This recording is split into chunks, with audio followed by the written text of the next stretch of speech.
नमस्ते दोस्तों, जय माता दी। आपका मेरे चैनल में स्वागत है। आप सभी के लिए मैं एक खास बात लाई हूँ जो सबसे इम्पोर्टेंट है।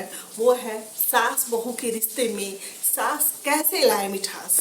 सास, आपने तो बहुत सारे किस्से सुने होंगे कि सास बहू में हमेशा झगड़ा होते हैं, अनबन रहती है, सास कभी माँ नहीं बन सकती है, सास कभी अच्छा नहीं कर सकती है, सास झुड़ैल होती है, बिल्कुल गुस्सैल होती है। ऐसे कुछ नहीं है, सास बहुत अच्छी होती है। ये वीडियो मैं खास तौर से उन सभी सास के लिए लाई हूँ जो बनने वाली हैं या बन चुकी हैं। इसमें मैं आपको कुछ महत्वपूर्ण बातें बताने वाली हूँ।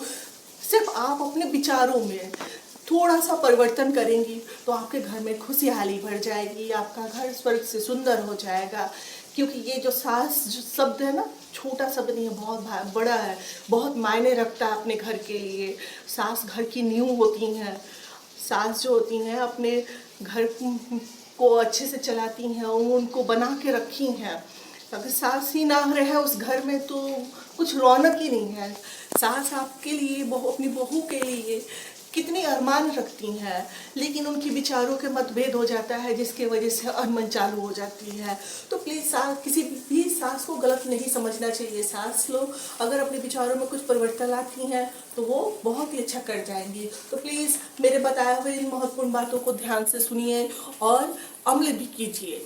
अपना आइए, देखिए, और आपके घर में कितनी खुशहाली आ जाती है। आप हमेशा खुश रहेंगी। पहली बात यह है कि जब लड़की घर आती है तो दहेज में क्या लाई क्या नहीं लाई, इसके लिए आप उसे ताना मत दीजिए। क्योंकि लोग ये नहीं देखते हैं कि लड़की आई है तो वो कितनी चीज़ें छोड़ के आई है अपने घर, कितनी अरमान क्या नहीं लाई अपने साथ। ये मत देखिए कि बस आप उसे प्यार दीजिए। आप उसके दहेज के सामान को लेकर, उसके सामान को लेकर आप उससे कुछ गलत मत बोलिए, ताना मत दीजिए। और हर कोई परफेक्ट नहीं होता। बहू आपकी परफेक्ट नहीं होगी। लड़की थी जब माँ अपने माँ के घर थी तो वो तो इतनी परफेक्ट होगी नहीं, उसके ऊपर कोई जिम्मेदारियाँ होंगी नहीं, वो तो फिर ऐसे ही रहती होगी फ्री स्टाइल में। तो आपके पास जब आई, बहू बन गई, तो एक ही दिन में सारी जिम्मेदारी तो नहीं उठा सकती है। उससे कुछ ना कुछ गलतियाँ हो ही जाएंगी। अगर उससे कुछ गलतियाँ होती हैं तो आप उसे नज़रअंदाज कीजिए, अपनी बेटी की तरह समझिए, उसे अपनी बेटी बनाइए, उसकी गलतियों पे उसे डांटिए नहीं, उसे समझाइए, उसे प्यार दीजिए। दो बातें तो आपको मैंने बता दिया। तीसरी बात यह है कि आप अपनी बहू की तुलना किसी से मत कीजिए। ये बड़ी बहू से दूसरी बहू की, दूसरी बहू से तीसरी बहू की, या अपनी बेटी से, मेरी बेटी ऐसी है, मेरी बेटी वैसी है, बड़ी बहू ऐसी है, या उसकी बहू ऐसी है। किसी से भी आप तुलना मत कीजिए अपनी बहू की। अगर आप तुलना करती हैं तो उसके दिल को ठेस पहुंचती है। तो प्लीज़ आप अपनी बहू की तुलना किसी से न कीजिए। 3 बातें तो हो गई आपको मैंने बताई। इन छोटी छोटी बातों को आप बिल्कुल नज़रअंदाज मत कीजिए, इन पे ध्यान दीजिएगा। चौथी बात बता रही हूँ, आप इसे भी ध्यान से सुनिए। चौथी बात यह है कि आप अपनी बहू की शिकायत किसी से मत कीजिए, ना पति से, ना बच्चों से, ना ही घर के रिश्तेदारों से, बाहर पड़ोसियों से, किसी से शिकायत नहीं कीजिए। शिकायत करने से आपको कुछ मिलने वाला नहीं। आप सबकी नज़र में खुद भी गिरेंगी और उसे भी गिराएंगी। आपको कुछ हासिल नहीं होने वाला है। आप अगर उससे आपको लगता है कि उससे कुछ गलतियाँ हो रही हैं तो आप डायरेक्ट उससे समझाइए कि बेटा ये मुझे पसंद नहीं है, ऐसा नहीं करो, वैसे नहीं करो। जब वो खुद समझदार हो जाएंगी तो ऑटोमेटिक आपको सारी गलतियां करना खुद बंद कर देंगी। अगर इंसान गलती नहीं करेगा तो फिर कौन करेगा।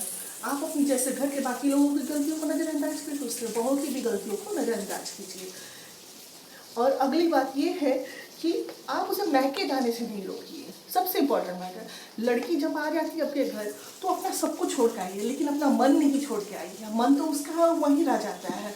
वो धीरे धीरे वहाँ से उसका मन आपके घर आता है, लगने लगता है। अपनापन मिलने से, आपका प्यार मिलने से, आपके सपोर्ट से वो आपकी अपनी हो जाएगी। तो जब वो मैके जाने का मन करता है या बुलावा आता है या उसके माता पिता बीमार है, किसी कारणवश उसको मैके जाना पड़ता है, तो आप उसे मैके जाने दीजिए। उसे कभी रोकिए नहीं। रोकेंगी तो आप उसके दिल से गिर जाएंगी, उसकी नज़रों से गिरेंगी, क्योंकि आपने भी ये समय बिताया होगा। बात बता रही हूँ कि आप अपनी बहू को समय समय पे छोटा छोटा गिफ्ट्स देते रहे। सबको सीन दीजिए। अगर आपकी 2-3 बहुएं हैं, 4 बहुएं हैं, जितनी भी बहुएं हैं या बेटी हो, जो भी हो, आप सबको सेम गिफ्ट्स दीजिए। सेम गिफ्ट देने से क्या होगा, उनके दिल में आपके लिए उनके दिल में प्यार बनेगा। आप अगर गिफ्ट नहीं दे सकती हो तो पैसा दे दीजिए कि बेटा जाओ अपने अपने पसंद का सामान खरीद लो।